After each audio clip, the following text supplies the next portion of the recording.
Okay, so it's officially 3 o'clock, and welcome to the third and final panel of the 2020-21 Humanities Symposium at Scholars Expo. Today we only have one presenter, um, Jacob Quaglino. I'm pronouncing your name correctly, Jacob? It's a Quaglino. Quaglino. And his paper is "We Are Blessed to Live in America." Um, He's a graduating senior, so he'll be graduating this May with a degree in political science. After graduation, he will be attending graduate school. Um, Today, he just learned that he was accepted to University of Mississippi's political science program. He's waiting to hear from LSU up in Baton Rouge. Um, his paper was written as his graduate school application writing sample. He's originally from New Orleans, but he lives here in Homa, and he hopes to pursue a career in either politics or government. And with that, I will turn Zoom over to Jacob. And this is his very first presentation, but it'll be good practice for graduate school. Thank you. Growing up in New Orleans, I've dealt with my fair share of struggles over the course of my life. I unfortunately lost my mother to breast cancer when I was 7 years old and was raised primarily by my father along with my brother and sister. In the years that followed my mom's passing, things did not get much easier for me, especially when it came to something like school. When I was in middle school, I was somewhat of a social outcast and struggled a lot to make friends. And when I got to high school, things definitely did not get any easier. A typical high school day for me would begin with me waking up around 5 o'clock in the morning, waiting at the public city bus stop to catch a ride to the French Quarter, where I would wait at another bus stop to be escorted to school. Most days, the trip via the public bus would take around 2 hours round trip, putting me at school for roughly 7 o'clock. When the day ended, I would complete the process all over again to make my way home, usually getting home around 5 o'clock or so in the evening. Needing to go to bed for the night around 8:30 p.m. or so to get an adequate amount of sleep to do it all over again the next day, I would only be left with 3.5 hours in my evening to eat dinner, shower, and do homework or study. The daily struggles I faced led me to grow resentful of my situation and also led me to develop a somewhat false impression of what being disadvantaged looks like in the broad scope of the world. I truly believed that I was underprivileged. It was not until I read more and educated myself about other people's situations, those who have faced oppression that no one here in the United States will ever be able to comprehend the full magnitude of, that I realized that simply having a roof over my head, being able to eat 3 meals a day, and living in a country that respects the rights of its people to think freely and to live their lives how they want made me more privileged than millions of other people living in this world. And there is no question that the stories of the oppressed have the power to make any first world citizen arrive at the same realization that I have.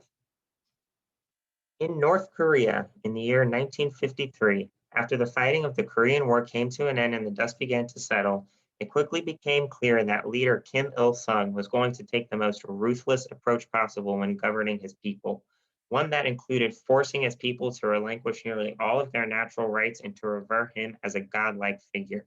A leadership style that the people of North Korea today observe heavy resemblance of in the form of Kim Il sung's grandson and the state's current leader, Kim Jong un. There is perhaps no one who can better explain what ordinary North Koreans live through on a daily basis than someone who resided in the Hermit Kingdom herself.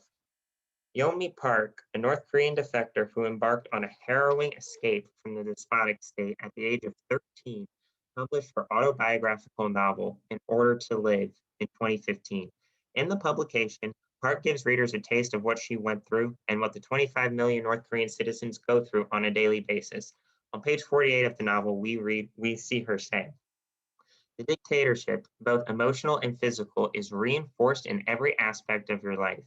In fact, the indoctrination starts as soon as you learn to talk and are taken on your mother's back to the Inminbon meetings everybody in the country has to attend at least once a week. You learn that your friends are your comrades, and that is how you address one another. You are taught to think with one mind. As soon as you are in school, you are drilled in the 10 principles of the regime, like the 10 commandments of the Bible. You learn the principle of shush, or national self determination, and you are taught to hate the enemies of the state with a burning passion. This might sound like a description of a fictional Orwellian-esque dystopia or an excerpt from the diary of someone who lived in an ancient civilization thousands of years ago.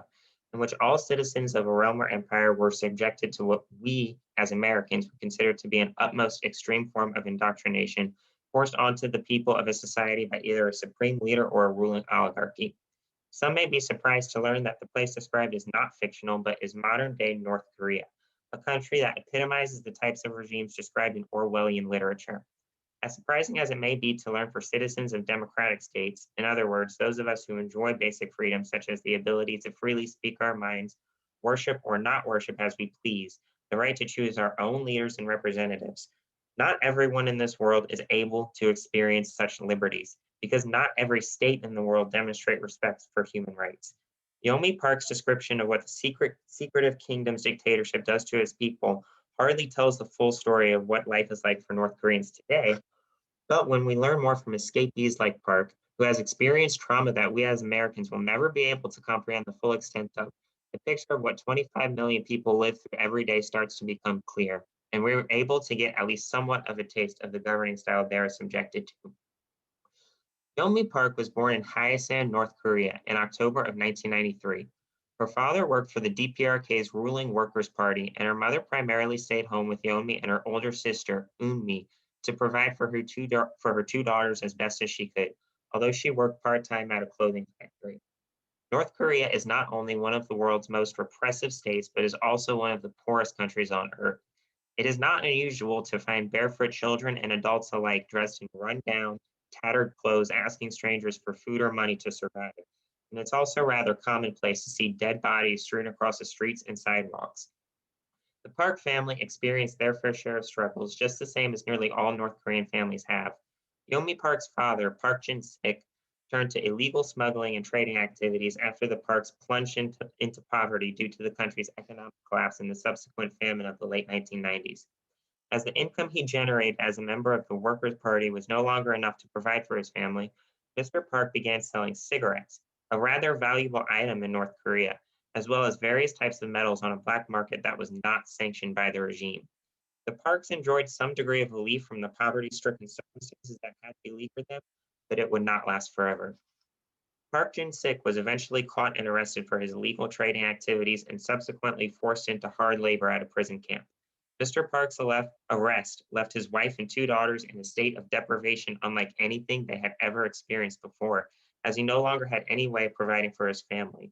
With few other options available, Eunmi, Yeonmi's older sister, fled the country by crossing the frozen Yalu River into China, as the Yalu serves as the border between the two nations and is very close to the Park's hometown of Hyesan.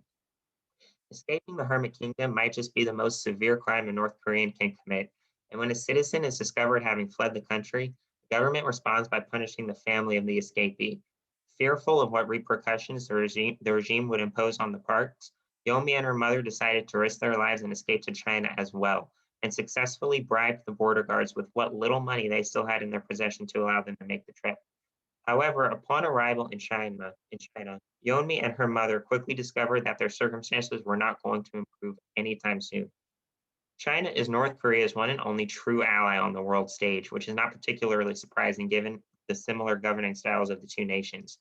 Both are authoritarian states, and while China's human rights record is not quite as bad as the one that Kim's secretive dictatorial paradise boasts, it's still rife with basic violations of human rights that all human beings possess. The allyship between China and North Korea has caused a slew of problems for North Koreans, particularly North Korean women and girls who attempt to escape the nation by crossing the Yalu. As part of the framework of the alliance between the Kims and the Chinese, if North Koreans are discovered in China, they are sent back to the Hermit Kingdom and executed. As such, defectors often fall into the hands of human traffickers at the border. These traffickers are known to leverage the capital punishment North Korean women and girls would receive if discovered in order to force them into prostitution. The case of Yomi Park and her mother was not any different. Both were captured and sold by Chinese human traffickers and forced to work as their sex slaves, for if they had refused, they would have been reported to police authorities and sent back to North Korea for execution. Yeonmi Park goes on to explain her emotions when she learned that to avoid deportation back to North Korea, she must agree to be integrated into China's sex slave trade. After Yeonmi first arrived in China, she was quickly informed of what her new reality would be, as she states on page 127 of her novel. If you want to stay in China, you have to be sold and get married. This is what her first broker's wife told her after she arrived in China. And as the technicalities were being explained to her, Yomi gave us a glimpse of what was going through her head at the time, as we read on page 129. I will never forget the burning humiliation of listening to these negotiations, of being turned into a piece of merchandise in the space of a few hours. It was a feeling beyond anger. We were caught between fear and hope. After a few months passed since the Parks first arrived in China and were greeted by human traffickers, Yomi and her mother had come to terms with how dire their circumstances had become. Not only had their value as human beings been reduced to a mere dollar amount because of the sex slave trade, but the men who owned them were not adequate providers. Yomi and her mother were often left hungry, had nothing to wear other than worn down, ragged clothes, and were frequently denied access to showers and hygiene products such as soap, toothbrushes and toothpaste, shampoo, and other toiletries. The pair also had to remain careful to keep their North Korean ethnicity under wraps from authorities to avoid deportation. As more time passed, the lack of food and basic care the two had access to in China became reminiscent of what they had experienced shortly before escaping North Korea. And when the opportunity presented itself, the two decided it was in their best interest to try to make yet another escape, this time from China. Yeonmi's mother had become acquainted with another North Korean woman in Shenyang, the city in which the pair spent most of their time in China. This woman knew of Christian missionaries in the city of Qingdao, who she said would help them escape to South Korea through Mongolia. And so she gave the Parks the contact information of these missionaries and money to cover the expenses of the public city transportation bus. And Yomi and her mother subsequently made their way to Qingdao at the next opportunity. The group of missionaries then provided the transportation for Yeonmi, her mother, and a large group of defectors they were traveling with to the Gobi Desert, which encompasses a large portion of the Chinese-Mongolian border. At this point, however, the group had no choice other than to cross the desert by foot into Mongolia. Such a massive undertaking obviously would not be easy for anyone to accomplish, not to mention the fact that the Gobi drops to dangerously low temperatures in the winter, which was the time of year when the trip took place. After weeks passed, Yeonmi, her mother, and the few other defectors in the group that they had managed to stay in touch with throughout the hike finally began to see the light at the end of the tunnel, which came in the form of a fence covered in bright lights. This fence served as a border between China and Mongolia. Yeonmi was ecstatic, for she thought she had successfully escaped China with her mother, but her excitement would not last long.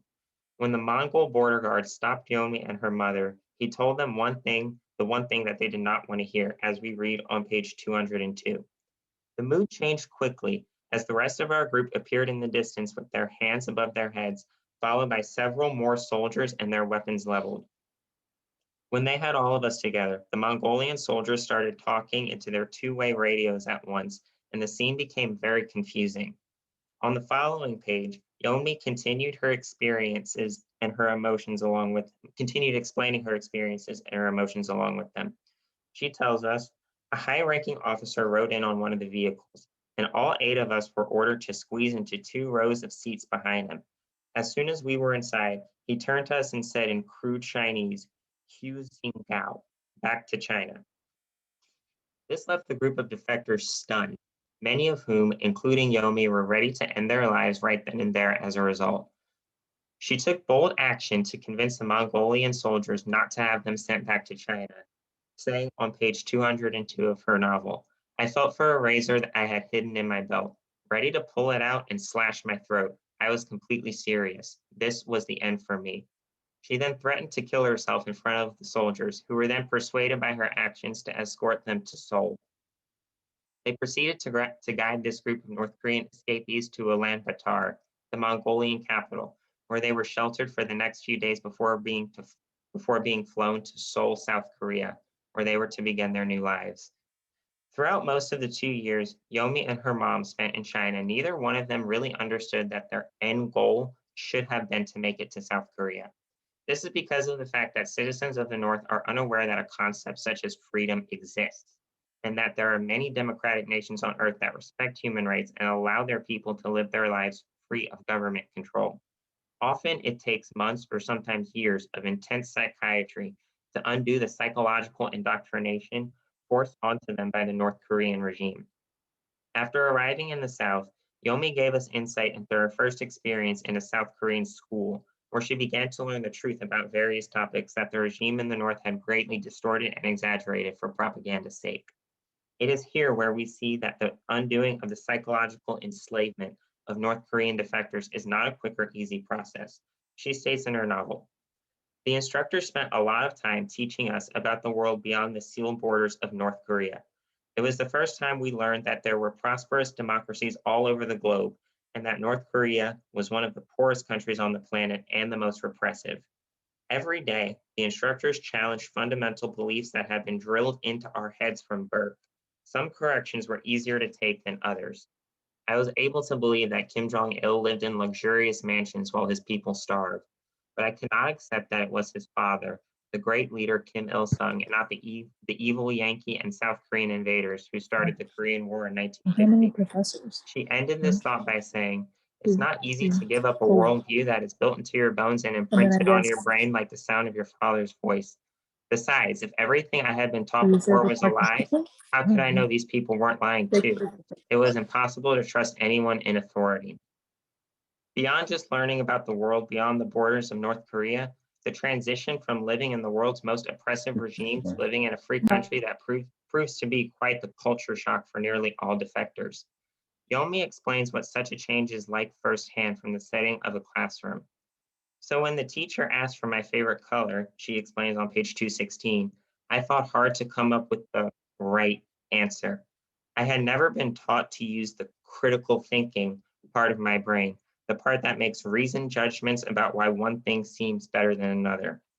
Yomi later gave us an even more descriptive explanation of what such a transition is like, stating, I never knew that freedom could be such a cruel and difficult thing.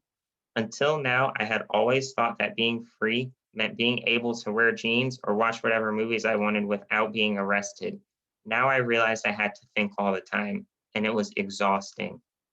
There were times when I wondered whether, if it weren't for the constant hunger, I would be better off in North Korea, where all my thinking and all my choices were taken care of for me. Life is not fair. In fact, life is not fair for anyone. Even the most privileged people alive today are still able to point out one aspect of their life that can be justifiably labeled as being unfair. However, many of us living in developed democratic nations fail to realize our privilege. I was one such person, and hundreds of millions of others are as well.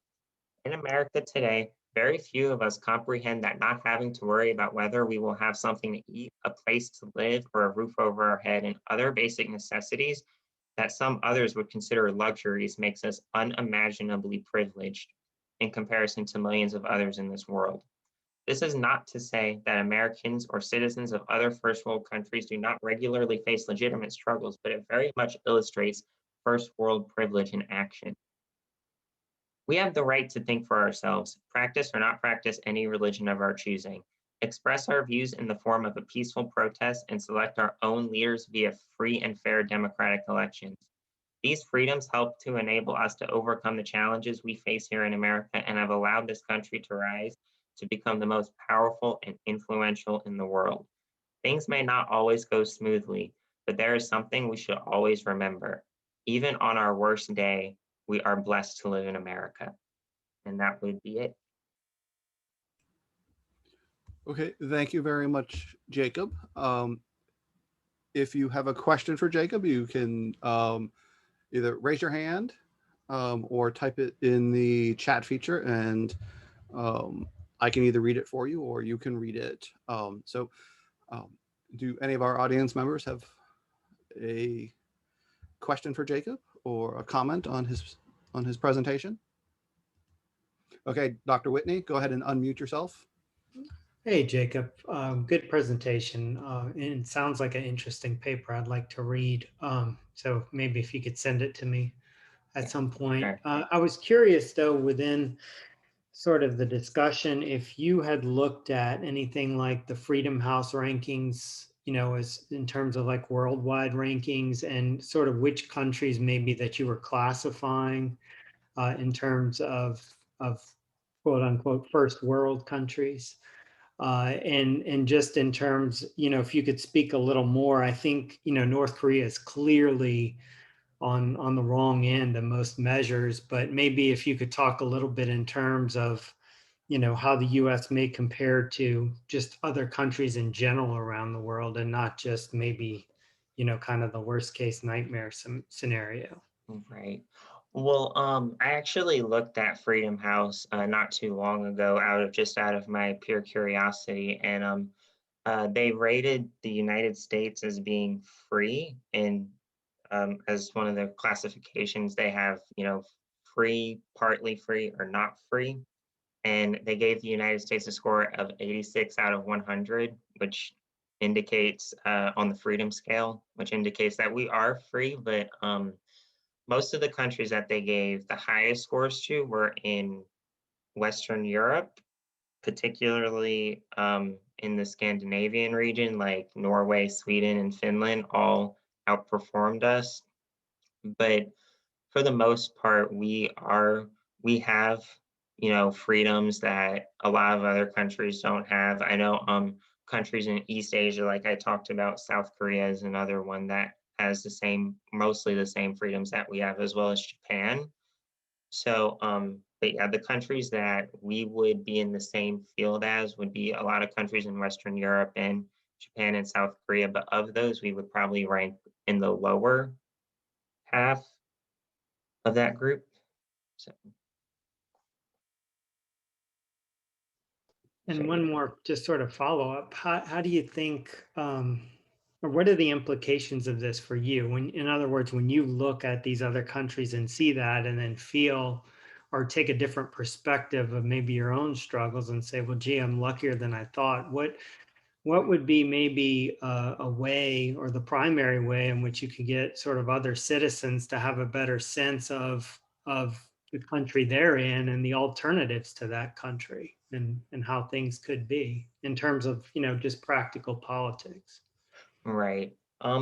I really think that the biggest thing is just like, I know for people here, it's just a lack of education. Like, I know we don't really realize that like what freedom really means, and that not everyone does, and that not everyone has it, not everyone in the world. But as far as countries who, or citizens of countries who don't live in a fully free countries as rated by Freedom House, I think that one of the biggest things is more or less the same thing. It's like if you were to go to Mexico, which was rated as partly free, I think that a lot of people living there may not realize that it's like almost as if it's living in a really, really repressive regime, but on a much smaller scale. Like they may not realize, or they may not care necessarily that, you could have more freedoms if you lived somewhere else. So I think that the biggest thing is just a lack of education, or a lack of, just not knowing, um, what freedom really is and what that entails. Thank you. Does anyone else have a question for Jacob? Dr. Alexander, go ahead and unmute your. All right, thank you. Jacob, I missed the first part of what you were presenting, so maybe you covered this in that. But you and Dr. Whitney, this measurement y'all were just talking about, I'm curious about what they're measuring in terms of freedom. I mean, are they looking at economic factors, or looking at political factors like, freedom of speech? If you could just elaborate on that. Right. Well, that's that type of stuff is mostly what they are taking into consideration, like freedom of speech, freedom of religion, freedom to protest, or whether or not you live in a democratic country where you choose your own leaders via free and fair elections. Those are like the biggest criteria that they have when judging whether or not a country should be labeled free or not. But beyond just that, some countries take further steps in terms of, like, oppressing its people. Like in North Korea, as I just read, it's like not only is there no free speech, but saying the wrong thing could literally get you executed. Whereas like in some other countries that we may not consider free, saying the wrong thing might not necessarily get you executed, but it'll get you in, trouble, or it might get you arrested. So I think it's like the level of punishment that you would receive for breaking certain laws also factors into what label a country would receive by Freedom House. So I think that's something, one of the things that they take into consideration. But like, here in America, we do choose our leaders. We have free speech and free religion and all stuff like that, which is why we would be considered free. So Jacob, just a kind of a follow-up question to a bit of your answer and a bit to Dr. Alexander's question. And you mentioned that I think there are nuances of freedom, as Freedom House notes. Maybe in a country that's set in the upper 80s and 90s, there are no legal repercussions for, say, exercising religion or freedom of speech. But in countries that aren't like on the North Korea end of the matrix, but somewhere further along, but there are still punishments that are legal for expressing views or belief, from execution to a fine or maybe imprisonment. But something that, and I think Freedom House kind of looks at those kind of very official responses to behaviors and beliefs. But one thing that we see a lot in the United States is kind of extra legal or societal or cultural pressures to either express views or not views, to vote. And I'm wondering, does Freedom House or do other organizations take that into account? I'm thinking of a French theorist, Michel Foucault, who in some ways is very left-leaning, but was also very anti-authoritarian during the Cold War, and kind of, to paraphrase him a bit, said the weakest form of power is the power that has to enforce itself, that has to give you a fine, right, that has to imprison you. And the most powerful form of power is the one where, kind of like where you mentioned with North Korea, you can't even think outside of the thing. But he was kind of using that as an attack on sort of very overt authoritarianism. But I'm wondering, how do we perhaps think about freedom beyond just what the government can do, and versus what the wider culture can do in terms of allowing folks to express non-dominant opinions, ideas, engage in activities that may not fit with the dominant or sort of accepted norm. right. Well, I think like from like a as far as what Freedom House, the criteria that Freedom House uses, I don't believe, I'll have to double check, but I don't believe that they take in like societal expectations for certain groups of people, cultural expectations for certain groups of people into consideration when deciding what score they'll give whatever country. But like similar to what you were saying, here in America, like we are free for the most part. Like, well, legally we are free, like completely in comparison to a lot of other countries. But like saying the wrong thing here could like get you fired from your job. It could, you know, mess up your life in a lot of other ways too. Like, I mean, we all know like what cancel culture is here in America and here in the entire West. So I think that like as society changes or as like cultures change, we begin to evolve and we begin to see like how certain things that were acceptable like not too or a few generations ago aren't considered acceptable now. Like, I mean, we just saw some Dr. Seuss books were considered to be inappropriate content that had been around for years and no one really seemed to have a problem with them until recently. So but as far as what Freedom House takes into consideration, they don't. I don't believe that they take into cultural expectations or societal expectations when determining how free a country is. I think it's just like all the legal stuff, but it's like even though it's like we have free speech, that doesn't mean that you can say some things that might be considered to be culturally insensitive and not have to face any consequences for it. You will still have to face some, like, getting fired from your job, for example, but you won't get into any legal trouble for it. So I think that's important to note. So just as another follow-up, I think, might that help us maybe understand how maybe Scandinavia, places like Denmark that have a more robust social safety net, that, they don't have universal basic income, but much more generous, supportive social safety nets that might help insulate folks from that kind of cultural pressure that, as you noted, in the United States, if you say the wrong thing, you might get fired. And those consequences can be pretty dire in the United States if you lose access to healthcare. But say perhaps in Sweden, your healthcare is not tied to your employment. Could that kind of, both the political and the economic kind of, need to be together in order to get to that, I guess, mythical 100% freedom? That it's one thing to have the government not punish you for speech, but if the free market can punish you by taking away healthcare or access to basic needs, where many of the Scandinavian countries or European countries that might score higher have that safety net. So I'm just wondering, that mix between, it's one thing to be free, but be completely poor, versus be completely unable to say anything but have all the riches in the world. So I'm wondering, is that maybe, thinking about the Freedom House score of, why some of those northern Scandinavian countries might score higher on the freedom index, because there's that a little bit of insulation and sort of kind of understanding that the sort of theory of political freedom needs to also be tied to some degree with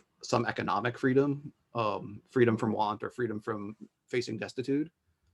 I think that's a really good point, actually. It's something that I hadn't thought too much about myself when I was writing this paper. But yeah, it's like, I think that it could, like, it's possible that it's not just a coincidence that, like, because as we know, like Norway, Sweden, and Denmark and Finland have government-run healthcare for all citizens just by virtue of being a citizen. So it's like, you know, here losing your job, as you said, could also lose you your benefits, which could be, pretty dire for you. It's like, no, you're not going to go to jail. You're not going to have to pay a fine for saying something that hurts people's feelings, but like, you will have to, start over in a sense with the grand scheme of your life. So I think that that is definitely something that you know you could argue for why we should try to implement more government safety net to a certain extent as far as the government's role in economic affairs or providing health care. um, but I think for the most part though, it's like here, like the free market and the government taking a more hands-off approach in the free market and economic affairs and giving like more responsibility to the people. I don't really know if that factors too much into how free we are as a country, because that whenever you say something, it's like that there may be consequences for that. And it's like if you say something and if it offends people and you lose your job because of it, then it's like you knew what you were getting into from the start. So it's not like anyone forces you to say those things or tweet something or anything like that. So it's all reliant on you yourself. Like you make the conscious decision to publicly say something that might lose you your job. So I don't really know if that would detract from our freedom status too much, but that is a good point overall. It's like you have more security to say, I guess, whatever you want in a country such as Norway, where they have a bigger government role. They have free healthcare for all citizens. So if you say the wrong thing, it's like, yes, you will lose your job, but you still have healthcare. So I think that is a pretty good observation that I hadn't really considered before.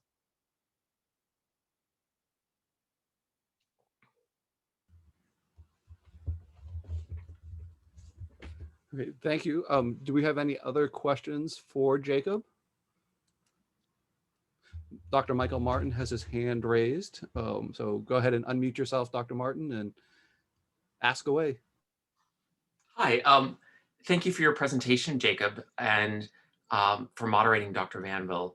I did want to mention something about literary genre here in a second, just to follow up on the statement of freedom, the points you were raising, and the Freedom Index or Freedom House. At least according to one indicator, I was concerned that the previous presidential administration, because of overreaches with firings and attacking the media when they criticized him and claiming of election fraud when there wasn't, that's where our Freedom Index score actually was going down as a country.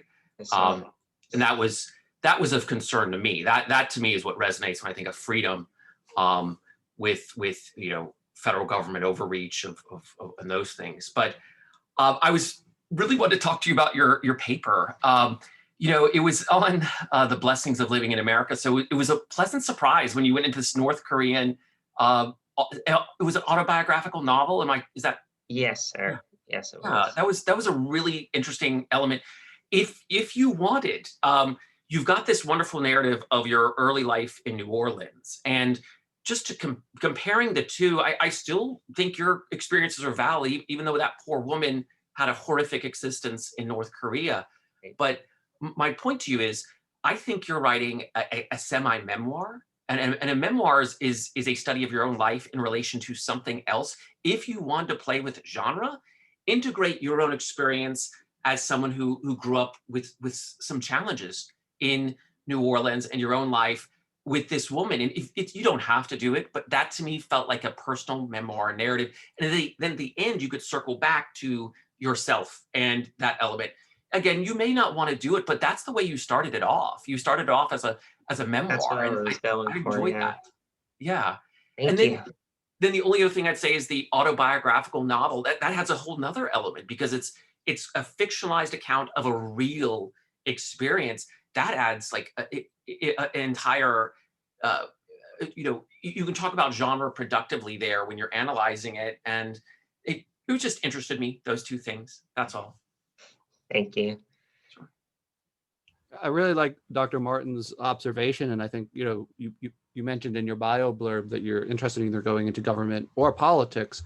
And I think oftentimes when we see at national and even state level conventions, the biography or the autobiography of the candidate, and using that personal experience while placing it into context, right, into a larger context, is something that good politicians make a lot of use of. Bill Clinton made a lot of political capital out of his, from a trailer park in Arkansas, growing up with a single mom. President Obama did the same thing. President Trump, to some degree, used his own autobiography as a successful business person to establish himself. And then, I think the Bush family as well has done a very good job of using their autobiography of their history to make a case for how they're not just an individual who wants power, but how their story perhaps resonates with larger themes or with what the people they want to vote for them are experiencing. So I think Dr. Martin's observation about thinking about autobiography, your own story, and linking it to other people's stories or wider world or national events can be, if you're interested in moving into politics, although Dr. Whitney might have other thoughts on that as our resident political science expert. So more of a comment than a question. Yeah, definitely. Duly noted. I'll be sure to remember it. Remember that. So.